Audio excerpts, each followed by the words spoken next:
What's up, you guys?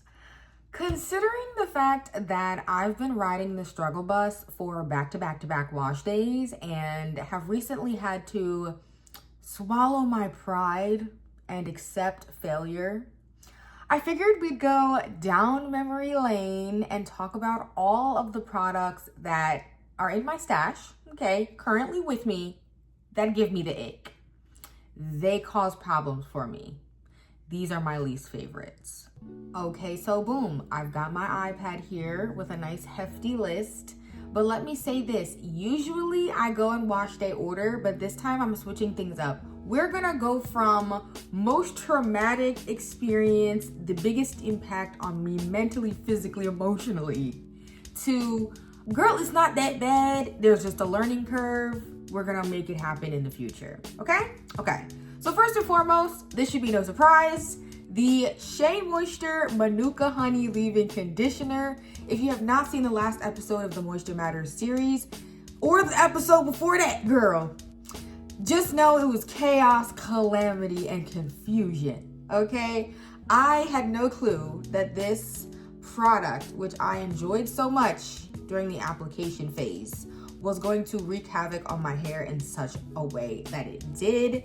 Y'all, I've said this several times, many a times, but I need to say it again for the folks in the back if you didn't hear me, okay? It felt like Elmer's glue. When my hair dried and was fully styled, it literally felt like I had a kindergartner with sticky hands putting their hands all in my hair.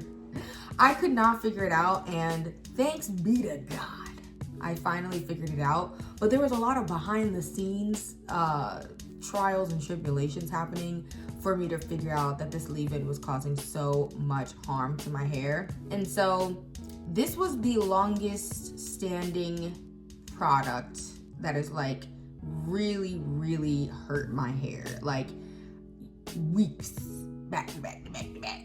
3-4 weeks back to back. Terrible. So if you are somebody with fine strands, I don't care if they are high porosity, low porosity, normal porosity. If you have fine strands and you already know that your hair may or may not be that great with raw butters and oils, even though this is a formulation and all that kind of stuff, it behaved in my hair the same way that raw oils and butters behave, which is TKO. My hair was donezo, okay? I'm still fighting for my life right now, even now, amen? So anyway, let's move on to the next one. May that product never touch my hair as a leave-in again. I really do enjoy it, the application and all that stuff, and I am gonna give it a chance. I'm gonna give it a chance as a cream, but it's not gonna be in my hair as a leave-in because it's just too much too soon, okay? So, moving on to the next product. I know that was a little chatty, but it was well deserving, okay? The Goddess Curls Enchanting Moisture Cream. Guys, if you watched the Goddess Curls videos that I've done over the summer, I really love the scent. This is the best smelling product in my stash, without a doubt. I love the consistency. It mixes and blends perfectly with the Curlsmith hair makeup, which I used for multiple wash days with this cream. But when I say my face was broke up, okay? I had zits, pimples, breakouts. My face, it was giving prison break, okay? Bad, very bad. Speckled, and I'm not talking about freckles. I had the worst breakouts with this product because of the soybean oil. I believe the first ingredient or second ingredient is soybean oil. And if you're somebody who's not familiar with soybean oil, it is highly comedogenic. Comedogenic just means, babes, it's going to seep into them pores and hang out for a while. And that's exactly what it did for me. I don't have any makeup on right now. And if I did like wear makeup, even with that product, you could still see the bumps like that it had created. So yeah, it took me weeks to get rid of the blemishes and everything, But I just found that that product, using it, like, it would literally, the oil, the soybean oil would seep from my scalp into my face. So it wasn't even just like my edges, it would be like all down here. My cheeks were breaking out, like terrible. And I don't even really touch my face that much. I mostly touch my hair throughout the day, or I don't know, like maybe I'll play with my nails or something, but like I usually don't just touch my face a lot. So bad, so bad. So that's unfortunate. That's unfortunate. That's unfortunate. But it's okay. We move because I do still have it in my stash. I'm not bringing myself to throw it away yet. I told myself that I would use it on my headband wig, but I'm gonna tell y'all this. I don't know the next time I'm putting that wig on my head. Number one, I just have felt led to not put it back on. Like, I already prayed over the wig because it is like Indian human hair, and I know that sometimes they be sacrificing hair to deities and all that. And so I felt released to wear it again, but I just don't want to be wearing nobody else's hair on my head. Secondly, it hurts. Like, I don't like any tension styles. Y'all see me, I don't do updos. I don't really do too much because I can't take the tension. And the other thing is, I have high density hair. So if I just try to pull all of my hair back into a ponytail, it's not that easy. Like, I gotta do it in sections, or I gotta like go this way. And even that, I can feel the tension on my, like the middle part. Like, I have to do a little bit more work to get my hair in a puff or a high ponytail or whatever. And it gives me a headache. And it also pulls on my scalp. And I'm not tender-headed, but it does do that. And so the wig, I can't even really wear it for longer than 120 minutes. If we went to the movies and I gotta sit through a movie real quick with the dookie braids underneath, I want to take the wig off. I don't feel like myself. And so I just feel like that's the only reason that I would use that product. And I don't know when I'm even gonna wear my wig again. So I don't know. I might have to give the product to somebody else, but I really do love how it smells. And I really do feel like Goddess Curls, you know, her channel, Hazel Goddess, whatever. I mean, it's cool. I enjoy trying the line, but never again. Anyway, moving on to the next product that caused a lot of trauma was the Dr. Miracle's Leave-In Cream. Now, as a reminder, these products are all in my stash still. So that means I'm probably going to spin the block on the majority of them. I'm just not sure when. I am planning on trying this product again, but if you guys watched the episode in the Moisture Matters series, I told you that it gave me about the worst migraine I've ever had. Top 5 worst migraines. I used this product on a curly, you know, twist out or braid out.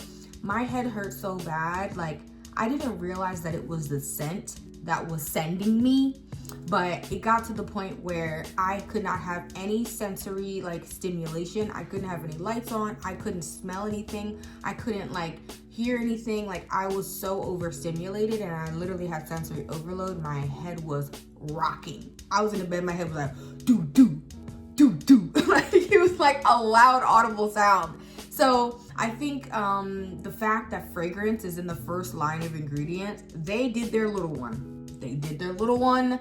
It's not a miracle, doctor. It's not a miracle. It's too much fragrance. It's too much parfum, okay? So it's on the lower end of my list. I'm not sure when I'm gonna try it again. Right now, I'm thinking I'm gonna try it for a stretch style because I use considerably less cream when I do a stretch style. I just do a little bit of and then twist.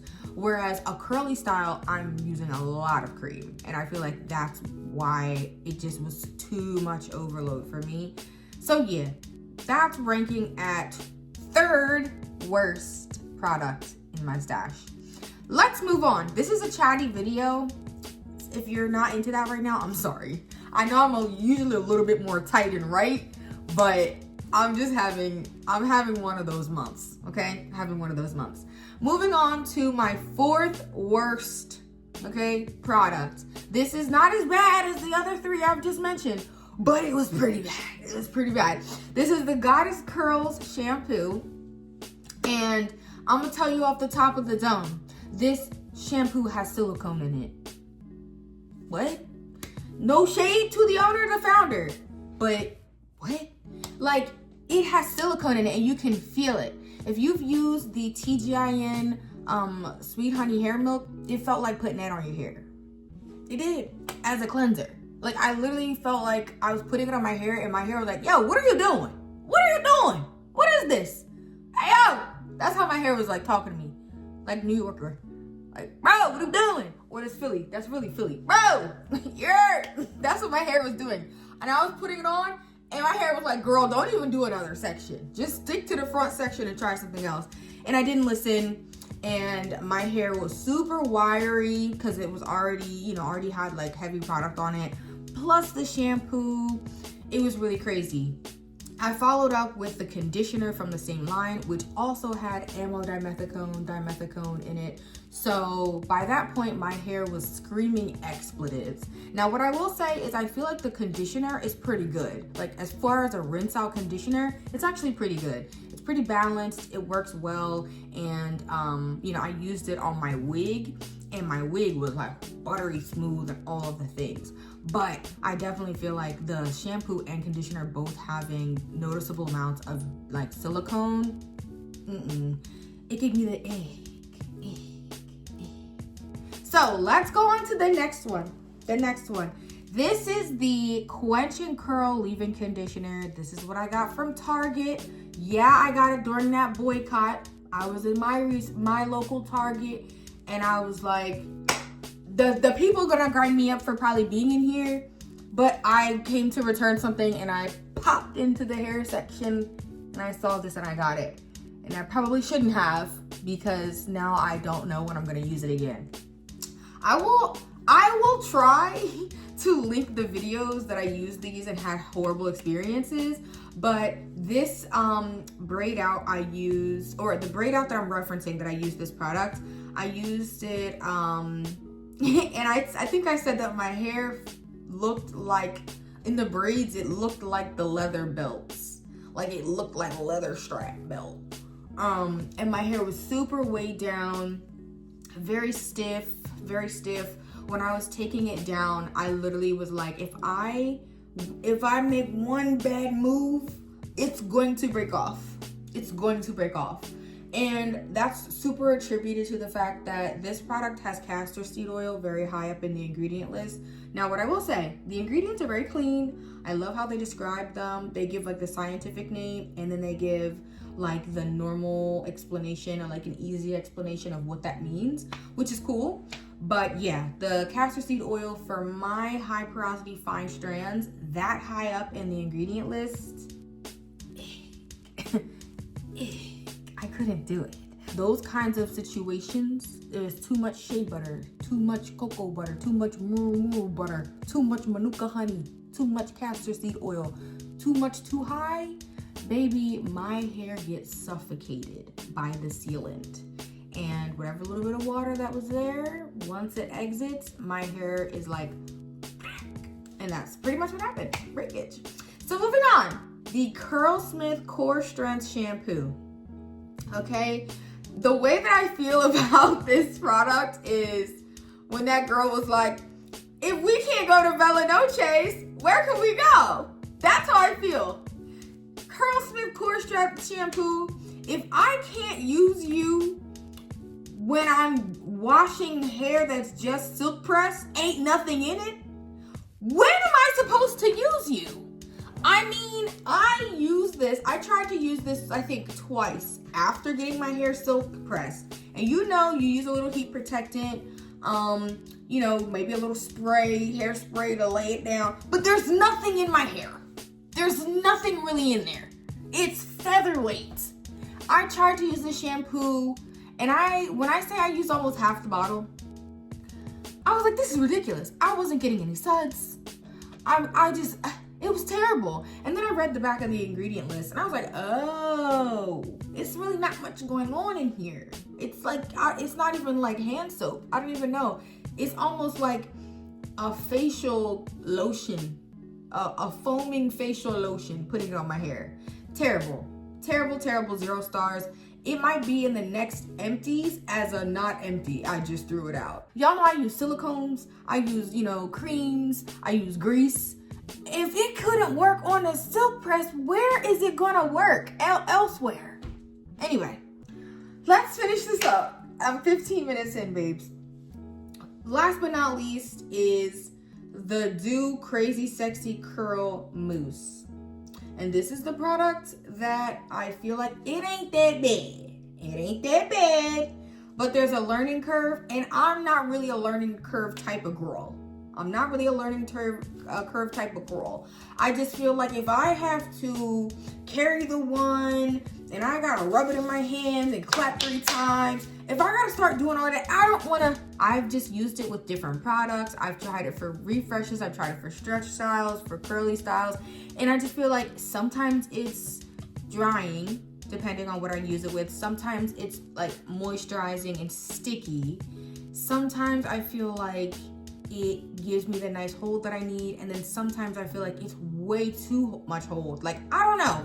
And it really reminds me of the Design Essentials Almond and Avocado Mousse, because that mousse was very similar.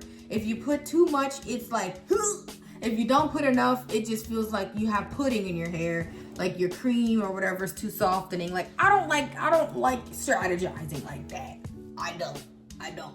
And so the Crazy Sexy Curl Mousse obviously is over there. Like I said, these are all in my stash. I need to get together. I need to make something happen with these.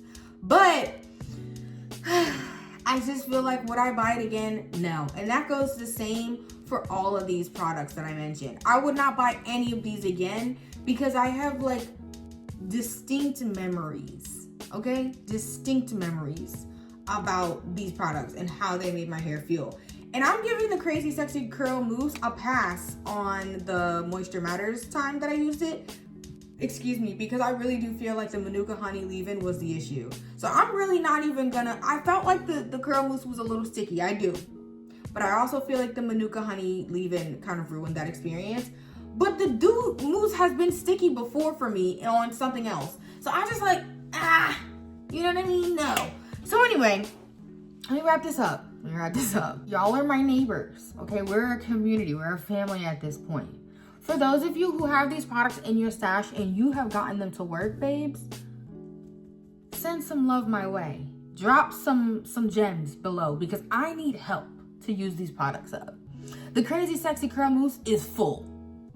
It's full. I've used like 5 or 6 pumps overall, okay? Some of these other products, like I said, the shampoo, it might be a dub. I have ideas. The Goddess Curls Enchanting Cream, I have no clue when I'm gonna use that again. But if y'all got suggestions on how I can, repurpose these products or whatever, please do let me know. Also, I'm really gonna try to say my prayers, okay? Get some sleep, drink some water, and have a good wash day next week. That's really where we're at. So y'all pray my strength. The Mixed Chicks Styling Cream is next up on the docket. I really do want to try this. I really do. But I'm nervous.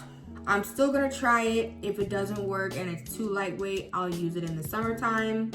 And if I like it, of course, I'll run it back. But yes, y'all, you've stuck around. You've stuck around and I appreciate you. Hopefully you enjoyed this chatty video. And stay tuned, babes, because next week is the finale of the Moisture Matters series. We've made it to the end. Anyway, I'll see y'all in the next one.